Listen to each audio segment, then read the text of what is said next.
بسم اللہ الرحمن الرحیم الحمد للہ رب العالمین الصلاۃ والسلام علی خاتم النبیین اللہم صلی علی محمد النبی الامی وعلی آلہ وسلم۔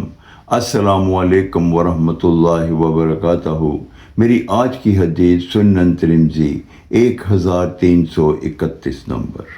دو جہانوں کے سردار سرور ذی شان محبوب رحمان عز جل ابو القاسم حضرت محمد صلی اللہ علیہ وآلہ وسلم نے ارشاد فرمایا کہ اگر تمہارے پاس دو آدمی فیصلے کے لیے آئیں تو پہلے کی بات سن کے فیصلہ نہ کر دو، دوسرے کی بات بھی سن لو اور پھر بعد میں فیصلہ کرو۔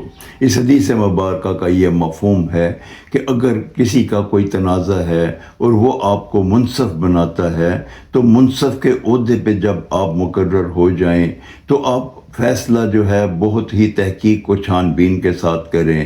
جو شکایت لے کے پہلے آئے آپ اس کے حق میں فیصلہ نہیں کر دیں گے، بلکہ آپ دونوں کی پوری طرح بات سنیں گے اور پھر نہایت حکمت کے ساتھ حقائق کو سامنے رکھتے ہوئے اور سچائی کو دیکھتے ہوئے فیصلہ کریں گے، اور فیصلہ اس کے حق میں کریں گے جو حق پہ ہے۔ یہ نہیں چاہے کہ وہ آپ کا کیوں نہ کوئی بہت ہی عزیز دوست ہو اور جو غلط ہو تو آپ اس کے حق میں فیصلہ نہیں کریں گے، فیصلہ حقائق پہ ہوگا اور عدل و انصاف کے ساتھ ہوگا۔ یہ ہمارے اللہ تعالیٰ کو بھی بہت ہی محبوب ہے۔ اللہ تعالیٰ ہمیں ایسا کرنے کی توفیق عطا فرمائے، آمین یا رب العالمین۔ السلام علیکم ورحمۃ اللہ وبرکاتہ۔